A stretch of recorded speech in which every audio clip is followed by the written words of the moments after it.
नमस्कार साथियों, विजय वो पाठशाला में आप सभी का हार्दिक स्वागत और अभिनंदन है। हमारे राजस्थान इतिहास की जो क्लासेस चल रही थी उसी में आज हम एक नया टॉपिक पढ़ने जा रहे हैं। रणथंबोर के शासक हमीरदेव चौहान और उनके ऊपर अलाउद्दीन खिलजी का जो 1301 में आक्रमण हुआ था इसके बारे में आज पढ़ेंगे। तो सबसे पहले देखते हैं रणथंबोर के शासक हमीरदेव चौहान के बारे में कि कौन थे, माता पिता कौन थे और कौन से वंश से संबंधित है। इसके संबंध में जब बात करते हैं तो हमीरदेव चौहान राजस्थान में एक स्थान पड़ता है जिसका नाम है रणथंबोर। रणथंबोर के शासक थे, चौहान वंशी शासक थे। पिता का नाम जयत्र सिंह और इनकी जो माता थी उसका नाम था हीरा देवी। जो माता थी इनका नाम था हीरा देवी और जयत्र सिंह के पुत्र थे हमीरदेव चौहान।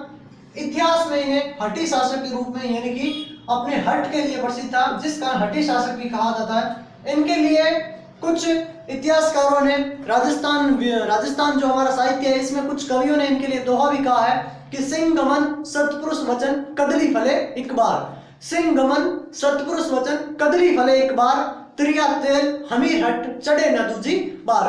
कि शेर के एक बार अपना शिकार देख लेने पर, एक बार शिकार के लिए रवाना हो जाने के बाद तथा सिंह गमन सत्पुरुष वचन, सज्जन व्यक्ति के जो वचन होते हैं, एक बार जो वचन इसने बोल दिए वो हमेशा इसके ऊपर अडिग रहता है। सिंह गमन सत्पुरुष वचन कदली फले एक बार, जो केले का फल होता है वो एक ही बार फल देता है, जो केले का वृक्ष होता है वो एक ही बार फल देता है। त्रिया तेल हमीर हट चढ़े ना दूजी बार, की लड़की का और लड़के का जो विवाह होता है, जो तेल चढ़ता है वो एक ही बार चढ़ता है और हमीर के हट करने के बाद सीधा युद्ध होता है। तो इसके संबंध में इन्हें हठी शासक भी कहा गया है और इन्हें शरणागत शासक भी कहा गया, यानी कि शरण में आए हुए व्यक्ति के लिए अपनी जान तक न्यौछावर कर दी थी इसने।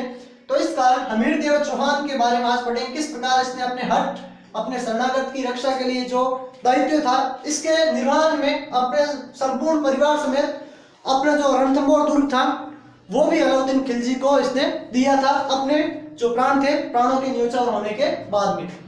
इसके बाद बात करते हैं कि दिल्ली की। ये तो था रणथंबोर का शासक, दिल्ली में उस टाइम शासक था अलाउद्दीन खिलजी। दिल्ली का शासन था अलाउद्दीन खिलजी।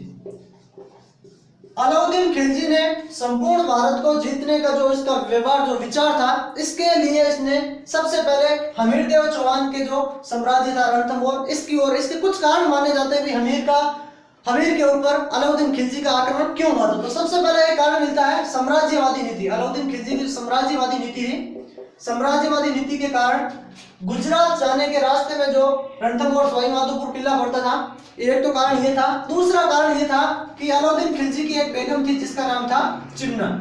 इस चिमना बेगम और उन्हीं के एक सैनिक कह सकते हो, मंगल सैनिक, जिसका नाम था मोहम्मद शाह। इनके मध्य प्रेम प्रसंग चल रहा था जिसके कारण मोहम्मद शाह ने भागकर हमीरदेव के यहाँ शरण ले ली थी। जब हमीरदेव से मोहम्मद शाह को वापस लौटाने को बोला तो हमीरदेव ने इससे मना कर दिया कि एक बार जो शरणागत आ गया, इनकी शरण में आ गया, उसकी रक्षा के लिए हम चौहान शासक अपनी जान तक दे देते हैं। तो इसके कारण यह भी माना जाता है चिमना और मोहम्मद शाह का प्रेम प्रसंग एक साम्राज्यवादी नीति भी है। ये कुछ कारण रहे होंगे जिसकी वजह से अलाउद्दीन खिलजी का हमीरदेव चौहान पर रणथंबोर पर आक्रमण होता है और यह आक्रमण होता है 1301 में। इस आक्रमण का प्रतिरोध करते हुए हमीरदेव चौहान के द्वारा जो केसरिया किया जाता है और रंग देवी के द्वारा जो जोहर किया जाता है, ये राजस्थान का प्रथम शाखा कहलाता, जो कि 1301 में हुआ था। अब इसके बारे में डिटेल से पढ़े तो हमें पता चलता है कि जब 1301 में अलाउद्दीन खिलजी का रणथंबोर पर आक्रमण होता है तो इसने अपने 3 सेनापतियों को भेजा था रणथंबोर में, और वो 3 सेनापति थे, एक था उलुग खां, एक था नुसरत खां और तीसरा व्यक्ति था अलप खां। ये अलाउद्दीन खिलजी के सैनिक थे, सेनापति थे, जो कि हमीरदेव चौहान के विरुद्ध खिलजी की सेना के मुख्य सेनापति माने जाते। हमीरदेव चौहान और इस तरफ है अलाउद्दीन खिलजी। इस युद्ध में जो इनका नेतृत्व किया था 3 सेनापतियों के द्वारा किया गया, नुसरत खां, उलुग खां और तीसरा व्यक्ति था अलप खां। ये अलाउद्दीन खिलजी की सेना के सेनापति थे। इस तरफ हमीरदेव चौहान की ओर से एक व्यक्ति था धर्म सिंह और दूसरा था भीम सिंह, भीम सिंह और धर्म सिंह। जब अलाउद्दीन खिलजी की सेना रणथंभौर दुर्ग के आसपास घेरा डाल देती है, रणथंभौर दुर्ग के पास ही एक दुर्ग पड़ता था जिसे कहते हैं जाइन दुर्ग, जाइन दुर्ग। जाइन दुर्ग को रणथंभौर की कुंजी कहा जाता है, यानी कि अगर इस दुर्ग पर अधिकार कर लिया जाए तो लगभग ये तय हो जाता कि रणथंभौर पर उसका अधिकार हो जाएगा। जब इस सेना ने जाइन दुर्ग के आसपास अपना घेरा डाला तो हमीरदेव चौहान ने अपने दो सैनिक भेजे थे, दो सेनापति भेजे थे, इनके नेतृत्व में सेना भेजी थी। एक था धर्म सिंह और दूसरा था भीम सिंह। इन दोनों सेनापतियों के नेतृत्व में इन सेना ने इस पूरी की पूरी सेना को पूरी तरह पराजित किया और इनके पास जो भी इनका धन वगैरह था जो कि गुजरात से लूट कर लाया गया था उस धन को भी लूट लेते हैं। वापस जब ये सेना आती है रणथंभौर की ओर तो ये लास्ट में से एक और आक्रमण करते हैं जिसमें इस सेना का सेनापति भीम सिंह मारा जाता है।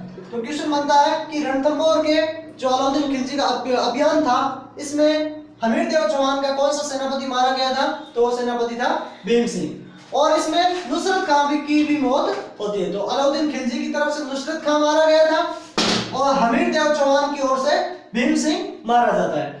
ये तो हो गए दोनों सेनाओं के सेनापति की, एक तरफ आपके नुसरत खान, उलूग खान और अलग खान, जबकि एक तरफ धर्म सिंह और भीम सिंह है। भीम सिंह की मौत होती है इस तरफ और इस तरफ से नुसरत खान इस युद्ध में मारा जाता है। अब इसकी ओर से एक और व्यक्ति था जिसका नाम था मोहम्मद शाह। ये मोहम्मद शाह वही है जो अलाउद्दीन खिलजी की सेना का पहले एक सैनिक हुआ करता था। गुजरात पर जब इन्होंने आक्रमण किया और जो धन का बंटवारे का लेकर जो विवाद हुआ था इसके बाद मोहम्मद शाह ने भागकर हमीरदेव चौहान के यहाँ शरण ली थी और यही एक कारण माना जाता है कि अलाउद्दीन खिलजी ने इसके ऊपर आक्रमण किया था। तो मोहम्मद शाह भी हमीरदेव चौहान की ओर से अलाउद्दीन खिलजी की सेना के विरुद्ध लड़ने का कार्य करता है। अब होता क्या है, जब नुसरत खान की मौत हो जाती है तो उलूग खान और अलग खान ने अपना एक मैसेज भेजा अलाउद्दीन खिलजी के पास दिल्ली में कि भाई हमारी सेना का मुख्य सेनापति नुसरत खान मारा गया है, हम साम दाम दंड सारी की सारी नीतियां अपना चुके लेकिन रणथंभौर दुर्ग पर अभी भी अधिकार नहीं कर सके। और रणथंभौर दुर्ग के अंदर कितनी सेना है, कितने उनके सैनिक हैं, किस प्रकार की उनकी व्यूह रचना है, इसके बारे में अभी तक कोई भी जानकारी नहीं है। अब अलाउद्दीन खिलजी आता है रणथंभौर और इसने अपना एक व्यक्ति को भेजा मैसेज देकर कि भाई हम युद्ध नहीं करना चाहते, हम संधि करना चाहते हैं, आप भी अपने व्यक्ति भेजो और एक समझौता कर लेते हैं कि या तो आप हमें मोहम्मद शाह को लौटा दो या फिर हमें 40 लाख मुद्रा दे दो, 40 लाख मुद्रा दे दो, यानी कि जो उस टाइम की मुद्रा थी, या तो आप 40 लाख मुद्रा दे दो या फिर हमें मोहम्मद शाह को लौटा दो। लेकिन इसके विरोध में हमीरदेव चौहान ने कहा था, उस व्यक्ति को भेजा था कहकर कि अपने सरदार से कहना यानी अलाउद्दीन खिलजी से कहना कि ना तो मैं मोहम्मद शाह लौटाऊंगा क्योंकि मोहम्मद शाह लौटाने का सवाल ही नहीं उठता, मैं एक शरणागत शासक हूं जो एक बार मेरी शरण में आ गया इसके लिए अपने प्राणों तक को त्यागना पड़ जाए तो इससे भी पीछे नहीं हटूंगा। और इसके बदले में 40 लाख जो मुद्रा मांगी थी इसके बदले में इसने कहा था कि सरदार को कहना कि 40 लाख मुद्रा की जगह मैं आपके शरीर में तलवारों के 40 लाख घाव देने को तैयार हूं। तो ये कथन किसने कहा था? हमीरदेव चौहान ने कहा था। किसको कहा था? अलाउद्दीन खिलजी के लिए कहा था। अब आगे देखो, आगे इसमें क्या होता है, जब दो व्यक्ति भेजे गए थे हमीरदेव चौहान की तरफ से अलाउद्दीन खिलजी के लिए संधि करने के लिए, जब अलाउद्दीन खिलजी ने कहा कि संधि करने के लिए आदमी भेजो, बातचीत करते हैं, तो हमीरदेव चौहान ने अपने दो व्यक्तियों को भेजा था, एक था रणमल और एक था रतिपाल। रणमल और रतिपाल ये एक मुख्य सेनानायक था। जब इन दोनों व्यक्तियों को भेजा गया तो अलाउद्दीन खिलजी के द्वारा इन्हें लालच देकर कि भी रणथंभौर दुर्ग हमारा हो जाएगा तो बाद में ये दुर्ग आपको सौंप दिया जाएगा। इन दोनों के दोनों व्यक्तियों को अलाउद्दीन खिलजी अपनी ओर कर लेता है, यानी कि ये दोनों व्यक्ति वो व्यक्ति थे जिन्होंने हमीरदेव चौहान के साथ विश्वासघात किया था। हमीरदेव चौहान के साथ विश्वासघात करने वाले दो सेनानायक रणमल और रतिपाल, इन्होंने जाकर दुर्ग के अंदर जो भी आपके अन्न जल था उसे दूषित कर देते हैं, गाय का मांस और हड्डियां वगैरह मिलाकर। अब राजपूत शासकों के सामने दो ही ऑप्शन थे, या तो वह किले में भूखे मर जाए क्योंकि अन्न और जल दूषित हो चुका था, या फिर किले का दरवाजा खोलकर दुश्मन की सेना से लड़ते हुए साका का करे। साका यानी कि राजपूत शासक और सैनिक केसरिया वस्त्र धारण करके उनसे लड़ते हुए वीरगति को प्राप्त हो जाए, और जो रानियां होती थी वो उस टाइम अपने सतीत्व की रक्षा के लिए कार्य करती थी, और वो कहलाता था जौहर, यानी कि जलती हुई आग में कूदकर अपनी जो आत्म था उसका बलिदान कर देती थी, ये घटना कहलाती थी जौहर। और जो सेनानायक होते थे इनके द्वारा किया जाता था केसरिया। इन दोनों की सम्मिलित घटना को साके के नाम से जाना जाता था। अब इनके सामने एक ही ऑप्शन था कि या तो दुर्ग के अंदर भूखे मर जाए या फिर यहाँ पर सेना से लड़ते हुए मर जाए। हमीरदेव चौहान की एक रानी थी जिसका नाम था रंग देवी, और इनकी एक पुत्री थी जिसका नाम था देवल देवी। देवल देवी का उस टाइम विवाह नहीं हुआ था, और रंग देवी और हमीर एक बार बैठे थे तो हमीरदेव चौहान के चेहरे पर काफी दुखी की लकीरें थी कि भाई किस प्रकार से साका किया जाए, किस प्रकार से क्या किया जाए। तो उन्होंने रंग देवी ने पूछा कि आप भाई डर कैसे रहे हो, लड़ने से आप डर रहे हो या मरने से डर रहे हो? तो हमीरदेव चौहान ने कहा था कि मेरा डर लड़ना नहीं है या फिर लड़ने से मरने से नहीं डर रहा हूं, मेरी जो समस्या है वो है देवर दे, कि मेरी समस्या क्या है, देवर दे। कैसे? तो इन्होंने कुछ पंक्तियों में कहा था कि मने मरने रो डर नहीं है, मने मरने रो डर नहीं है, मने कुंवरी री चिंता साड़े है, कि मने मरने रो दुख नहीं है, मने कुंवरी री चिंता साड़े है। इन हाल में तो सुन वीरा हाथ भी पीड़ा ना हो सके, कि इस हालात में तो सुनो वीरा कि अभी हाथ भी उसके पीले नहीं हो सकते, अर्थात उसकी शादी भी नहीं हो सकती। कुंवारी कन्या है इतना ही जोर से सो नहीं सकेगी, अभी तो हमारी देवलते हैं वो कुंवारी है और अभी वो जौहर का जो कार्य होता वो भी नहीं कर सकती, क्योंकि जौहर वही कर सकती थी जो विवाहित होती थी, लेकिन देवलते विवाहित नहीं थी। अब देवलते ने जब ये बात सुनी तो इसने कहा पूरी की पूरी समस्या मैं ही हूँ, मेरे कारण मेरे पिता लड़ना नहीं चाहते, क्योंकि उनकी समस्या है कि अगर वो वीरगति को प्राप्त हो जाए और इनकी जो माता थी वो जौहर कर ले तो देवलते के साथ दुश्मन सेना किस प्रकार का व्यवहार करेगी, ये सारे के सारे लोग जानते थे। तो देवलते ने कहा कि क्यों ना मैं अपने आप को समाप्त कर दूं, ताकि मेरे पिता और जो मेरे रणथंभौर के जो देशवासी हैं वो तो दुश्मन की सेना के साथ में लड़ सके। तो होता क्या है, ये दुर्ग की दीवार पर चढ़ती है और साइड में एक तालाब बना हुआ था जिसका नाम था पद्मला तालाब, जिसका नाम था पद्मला तालाब। इस पद्मला तालाब की ओर देखती है और अपनी जो जीवन लीला है वो समाप्त कर देती है। किसी कवि ने क्या खूब लिखा था इसके बारे में कि जब देवल देव दुर्ग की दीवार पर चढ़ती है और सबसे पहले अपने रणथंभौर को देखती है और कहती है कि हे रणत भंवर तने नमन प्रणाम, हे रणत भंवर तने नमन प्रणाम, नमन प्रणाम त्रिनेत्र धाम। त्रिनेत्र यानी गणेश जी का जो मंदिर बना हुआ था, कि हे रणत भंवर तने नमन प्रणाम, नमन प्रणाम तने त्रिनेत्र धाम। हमीर हट्टी बेटी रो मातृभूमि ने अंतिम प्रणाम, की हटी हमीर की बेटी का जो अंतिम प्रणाम है वो स्वीकार करना। और इस प्रकार इन्होंने अपने जीवन की लीला समाप्त कर दी थी। अब होता क्या है, एक व्यक्ति और था अलाउद्दीन खिलजी के साथ में, और वो व्यक्ति था अमीर खुसरो। अमीर खुसरो ये एक कवि भी था।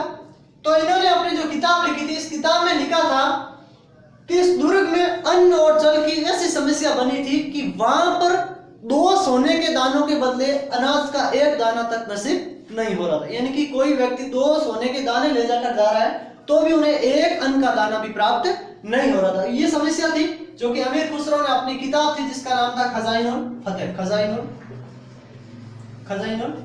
फतेह, इस किताब में इसके बारे में लिखा था। और इस किताब के बारे में और भी कुछ पंक्तियां लिखी थी हमीरदेव चौहान की वीरता, शौर्य और बलिदान के प्रति। अब जैसे ही देवलदेव अपने प्राणों की आहुति देती है, इसके बाद हमीरदेव चौहान दुर्ग के दरवाजे खोलता है और लड़ता हुआ, मारता हुआ, काटता हुआ वीरगति को प्राप्त होता है। रंग देवी के नेतृत्व में जौहर का कार्य किया जाता है।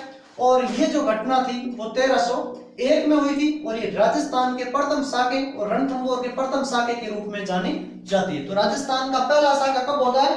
1301 ईस्वी में। किसके द्वारा? हमीरदेव चौहान के द्वारा। जौहर का कार्य कौन करती है? रंग देवी के द्वारा। अब इस दुर्ग के बाद में, इस युद्ध के बाद में, जब अलाउद्दीन खिलजी का रणथंभौर पर पूरी तरह से अधिकार हो जाता है, जब हमीरदेव चौहान वीरगति को प्राप्त हो जाते हैं और अलाउद्दीन खिलजी का इस दुर्ग के ऊपर अधिकार हो जाता है, ये जो अधिकार होता है वो होता है जुलाई 1301 में। जुलाई 1301 में ये दुर्ग इसके अलाउद्दीन खिलजी के अधिकार में चला जाता है और बाद में ये दुर्ग अपने सेनापति उलुग खां को सौंप दिया जाता है। अपने सेनापति जो अलाउद्दीन खिलजी का था, इसे सौंप दिया जाता है। जब दुर्ग पर अधिकार हुआ तो अमीर खुसरो ने एक और पंक्ति कही थी। अमीर खुसरो वही जिसने फजूल फतह लिखी थी। इसने कहा था कि आज कुफ्र का गढ़ इस्लाम का घर हो गया, यानी कि आज कुफ्र काफिरों का, हिंदुओं का कुफ्र का गढ़ इस्लाम का घर हो गया। तो ये पंक्तियां किसने कही थी? ये पंक्तियां अमीर खुसरो ने कही थी, इस्लाम का घर हो गया। किसके बारे में कही थी? रणथंभौर दुर्ग के बारे में कही थी।